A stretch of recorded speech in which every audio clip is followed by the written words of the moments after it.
right, a pleasant afternoon again, everyone. Bonjour tout le monde. I hope you enjoyed that little extended break. We are ahead of schedule, so might as well give you some time to sort of network.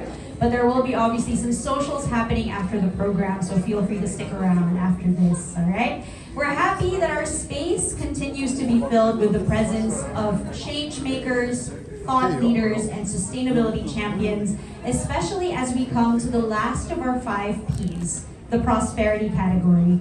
The prosperity category emphasizes the holistic approach to development which bridges networks, encompasses socioeconomic goals, and is inclusive of several key actors, which interestingly, we will see very different types of entities with our set of speakers. Our first conference speaker under the prosperity category represents Make a Difference, or MAD Courses, a digital and immersive learning platform with communities. Let's welcome with a round of applause, Mr. Dionisio, co-founder of MAD Courses. Thank you very much. Hi everyone, good afternoon. My name is Raf. If you don't mind, I'll stay here so that I don't obstruct the view. Oh, sorry guys. In that case, there's no winning. I'm here because I want to talk to you about the stories of change, of transition, and that transition is from extractive to regenerative. Over 100 years ago, the Philippines became a point of extraction for a lot of resources. As the world rapidly industrialized, it's recorded that the Philippines supplied lumber to different parts of the world. But we can no longer take extractive as the status quo. And so, in the image behind me is a story of a community negotiating with a big developer creating a dam. It's a famous dam, you might know it, and they're saying, sir, we want development, but development for us also means taking care of the land and taking care of water. Indigenous tenets that are consistent all over the world, and the same tenets that the Sustainable Development Goals focuses on. Recently, we breached the 1.5 degree limit, which means this summer is probably the coolest summer you'll have in a long time, right? And some of the things happening, the sugar industry is delaying harvest because there isn't enough water. Last year, 60 degrees Celsius in Casiguran, Aurora. And in the middle, the percentage of reefs that will disappear in beautiful places like the Philippines if we continue to allow the world to heat up. And so the question really is, it's a ball in our court. Do we want 60-degree futures where 1.5 months of summer is, the heat's toxic to our bodies, right? Based on latest studies of MIT, status quo will lead us to 3.3 degrees Celsius increase, right? And it's scary. I'm scared. Kids are scared. I give talks to kids all the time, right? Many think they're doomed. And part of any challenge is knowing the problem. This is how the problem's mapped out based on the Stanford School of Sustainability. I hope you take a picture because each of our businesses, each of our lives affects these drivers, right? And so I have 2 short stories for you today, right? The first is about the forest and how we've lost virgin old growth forest in the Philippines and around the world. And it's driving heat just because there's no shade. All of us park in the shade because we want cool cars. And without the forest, water becomes a scarce resource. This year we had El Nino. This is an old article. I'm posting it because, hey, where's the solution to El Nino? Hey, it doesn't exist yet, right? This year also, wildfire is more ablaze. Below, these are pictures of our communities battling wildfire. And flood, recently we had 2 major ones. It's very difficult now. And we're pleased to see that the DNR is going to try planting 3 million trees in the Upper Marikina watershed. This is a representation of how much water parts of the tree can hold. A large tree up to 2,000 liters of water, right? And in the summertime, you'll see that some of our rivers have dried up as well. This data, within the last 50 years, some rivers have lost 75% of their water. Some of the farms we work with in Batangas for farm tourism, only half their land has rice in it because there's not enough water. It's shocking. Seeds you can buy, fertilizer you can buy.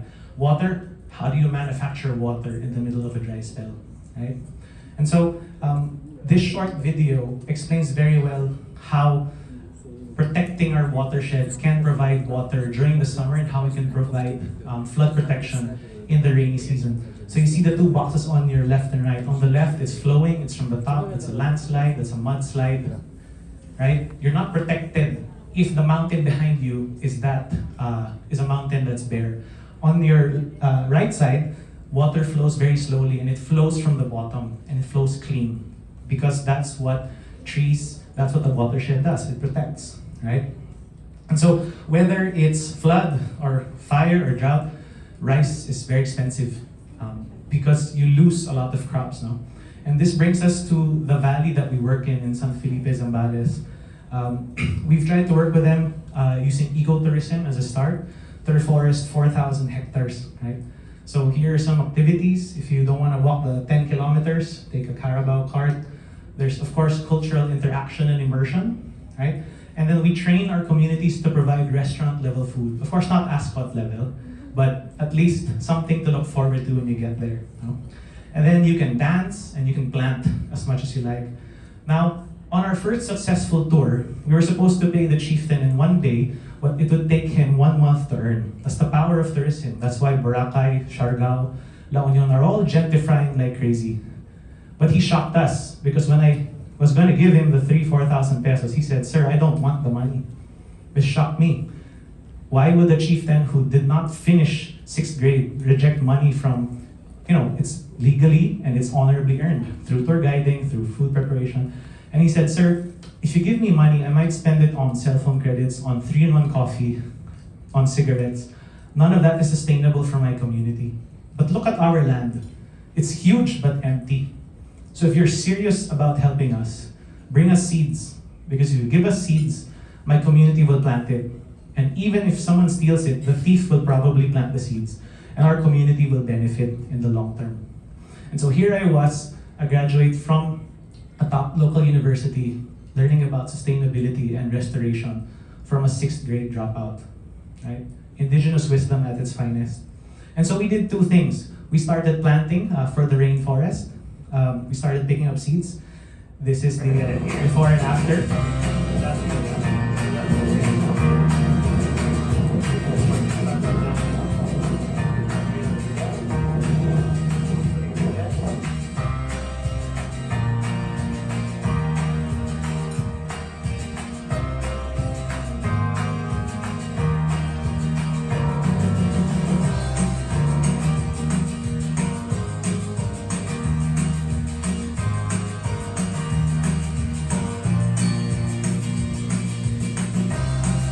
So you can see in the video, the activities are things that anyone can do. We're asking people to plant seeds in the nursery, right? And one of the reasons why we planted seeds is because we had no money. We couldn't afford the seedlings. And dragging a seedling that's about, 5-10 pounds through 10 kilometers of volcanic ash is suicide. And so we thought, let's just put seeds in our backpack and let's plant, right? And we did the same also for their food and their livelihood. So sometimes we'd come in and we want to plant trees and community members will say, "What? Environment again?" Now, I get it, contextually, there's a lot of nature in their area, right? So for them to say environment again, what they were really saying was, why do you support the restoration of environment, which is good, but not support us? Because they're forced to eat into that same environment if we don't help them. No? And so what we did was we focused on organic farming and agroforestry. And these are some of the initiatives that came out. Right? So with our first bunch of cash, which Chieftain rejected, we used it to drive around and get seeds from a convent up in Baguio City called the Good Shepherd Sisters. So they gave us their purple yam and we turned it into chips with them several months later. It's still served on the tours that we run today. Right?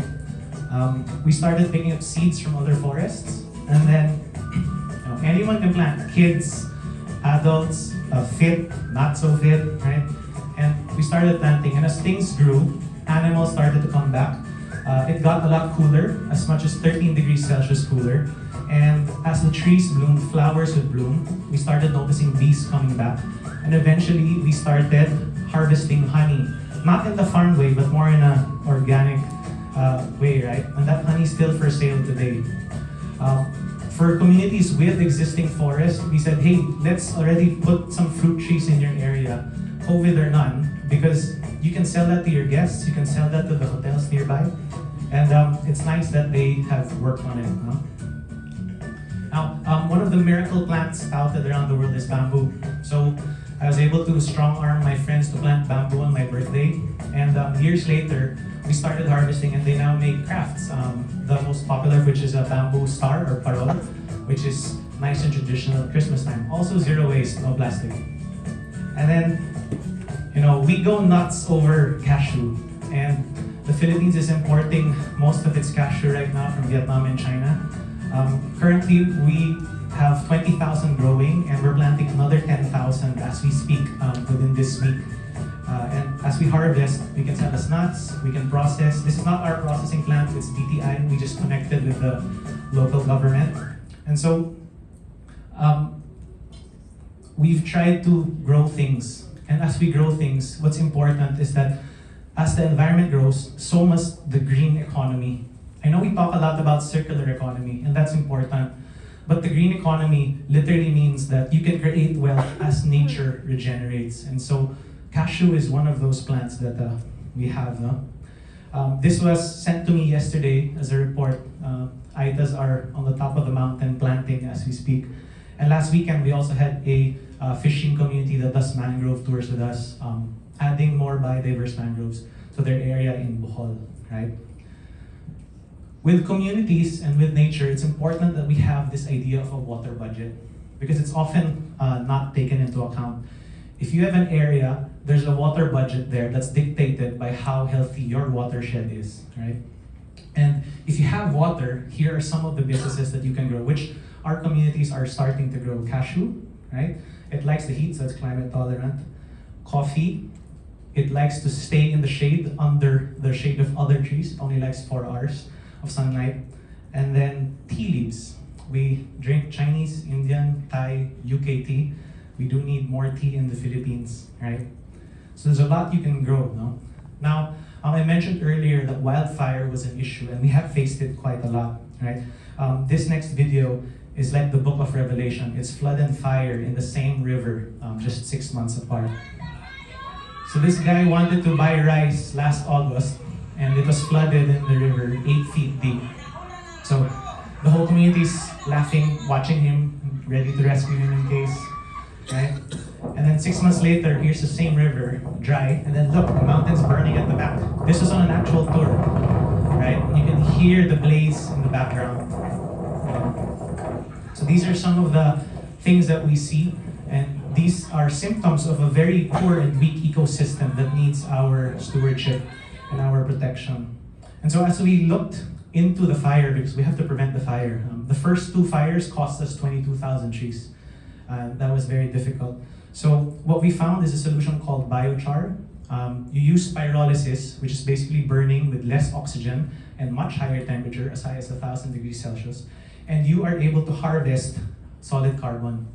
Everything that is organic will degrade into carbon eventually. The choice is that, but if you burn it, 90% goes into the air, 10% is left as solid. If you put it into a pyrolysis chamber, you harvest 30%. And so it has a carbon negative potential. It can give you carbon credits as well. And the nice thing about biochar is that it's a soil enhancer. It holds 5 times its weight in water. And so for Metro Manila, for Antipolo, it's flooding like crazy. Wouldn't it be nice if there was a ton of soil that would hold 5 tons worth of water, right? And wouldn't it be, and what's more is that it also helps plants grow, right?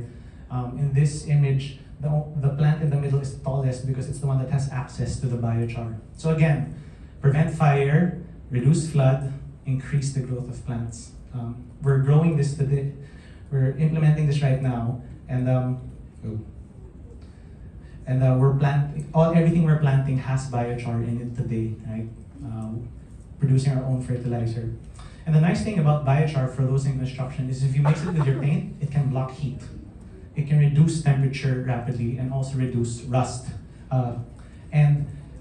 Based on studies in Stanford and in the Australian Institute of Cement, if you swap part of your cement for charcoal, for biochar, you could actually reduce the carbon in your cement by up to 40%. So that's a big thing because cement is a big driver of carbon around the world now. We've got different companies interested to test it in their parking lots, and that's a good thing, right?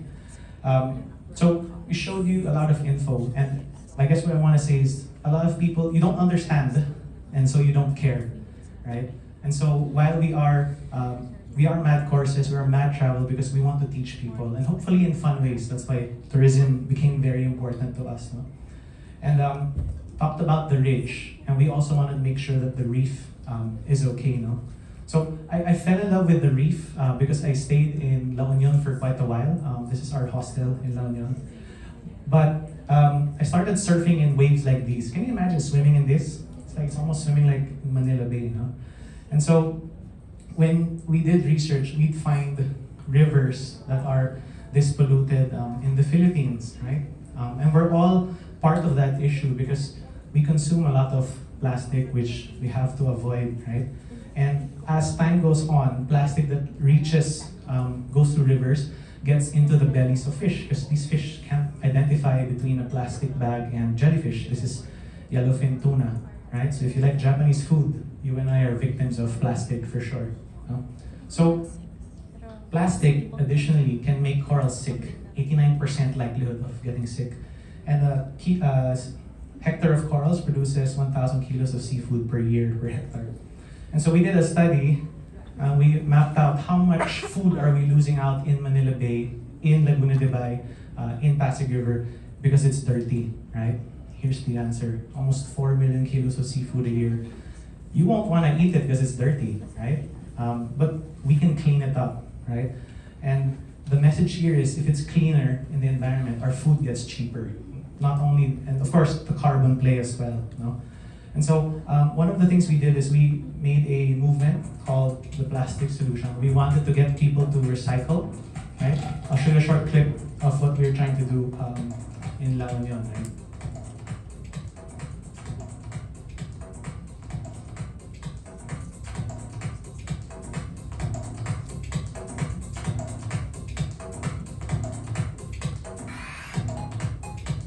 When I talk to people in poor communities, they think that a plastic wrapper for biscuits is the same as a banana peel. So what we did was we tried building with plastic, and I know Miss G of NEO has done the level up of that, which is it's embedded in the cement bricks, right? But we wanted to make an example in the countryside for a small enterprise.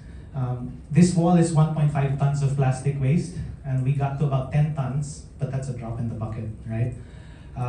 And so really, when we talk about plastic, it's going beyond cleanups. And I know coastal cleanup season's coming. The real metric that we should all be tracking is how much plastic are we preventing from using, not throwing into the ocean, using, right? All our tours are low to zero waste. We debate passionately with the national government to reduce plastic waste in the tours that we run for them, right? And when we do catering, it's as zero waste as possible, right? And this perhaps is the behavior that we need to change, right? Why use takeout cups or disposable cups in a place where you can dine in? It's a behavioral issue, and I hope that more people can learn about it, because even with EPR today, we don't have enough to recycle everything, and we don't have enough landfills either, no? Now, plastic is only a small portion of the waste, right? It's only 18%. And when I segregate, I am dismayed at how much other waste I need to manage. And so this year, our cleanup will feature demonstrations of recycling other things: food waste, wood, grass, clothes. You can turn plastic into, soft plastics into pillow, hard plastics into keychains, circular fashion. I'm hoping that Humble Sustainability says yes to being our electrics partner, because we need to put these solutions on display. And according to the Waste Commissioner reporting to the Office of the President, in other countries, there's an EPR law for every material. Because they put one in plastic, everyone jumps to paper, and then the trees go away, right? So it's not about one material or the other. It's all about our consumption as well, and making sure it's as reusable as possible. And so this is a map of where we operate around Metro Manila for corporate ESG and educational programs for schools. And this year we hope to restore Mega Manila, planting with the Dumagat in Antipolo, and continue cleaning up and preventing plastic of going into our waterways. Because our view of the Sierra Madre shouldn't be a bald mountain, it should be one that's thriving. And if this year's storms have been any indicator of the work we need to do, I hope that you all join us in helping out, whether it's through us or you do your own initiatives. There are a lot of things that can be done, but we have to make sure that Metro Manila, where we're operating business, as a bioregion, it must be restored. No? And so with that, guys, I hope you learned something today, and thank you very much for this opportunity.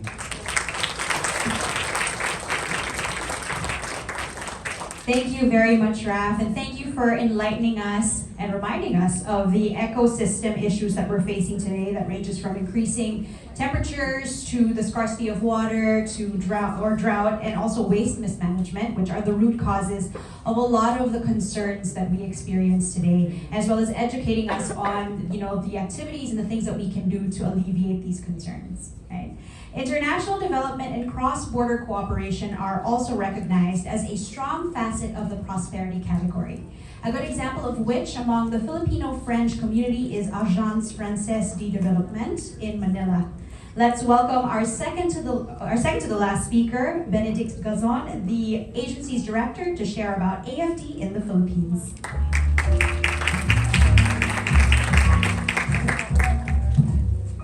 Hello everybody.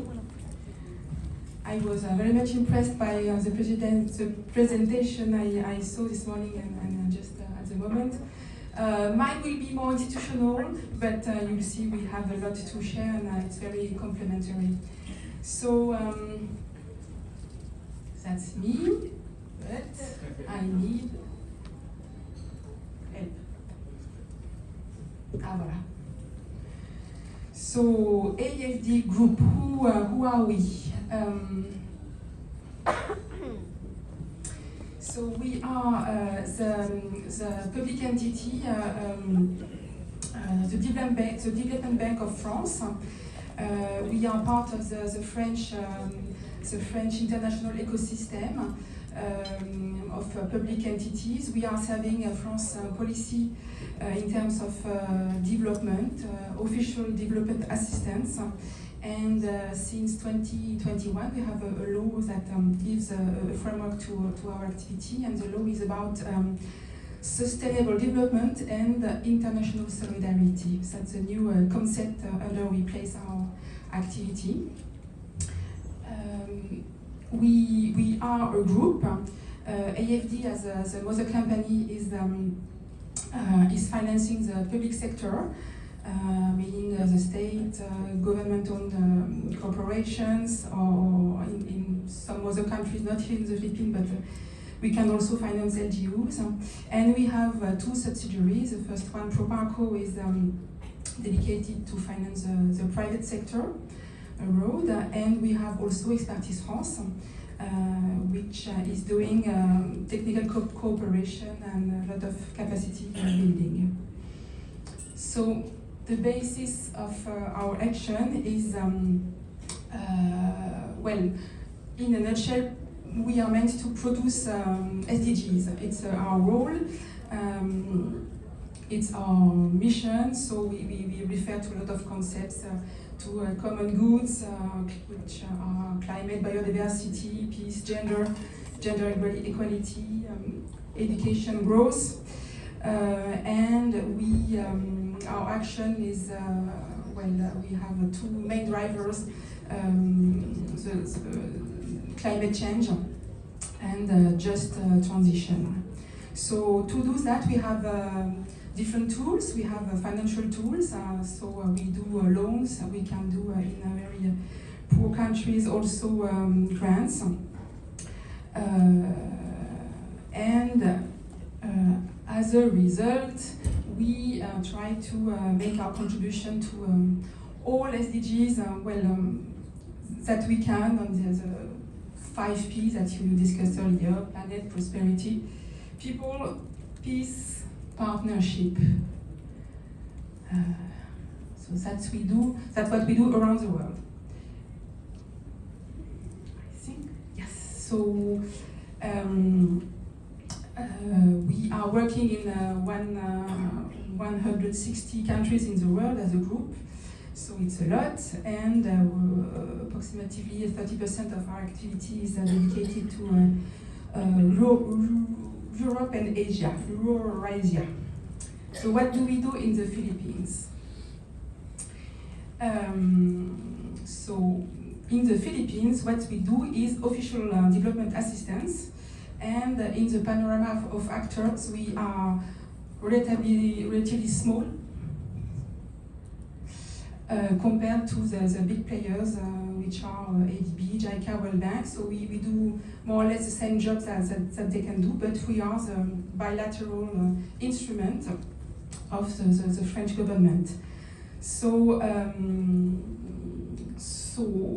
we have been in the Philippines since 15 years, and our portfolio of activities more or less of 1 billion euros of portfolio. And what we do mainly is sovereign loans, but we also finance NGOs, and we have grants to finance technical assistance. So this is to say that we have a very different perspective than a private company. It's not it's not a day-to-day ESG policy, or it's not saving resources to save money and to have better products. It's not about, but it's putting in place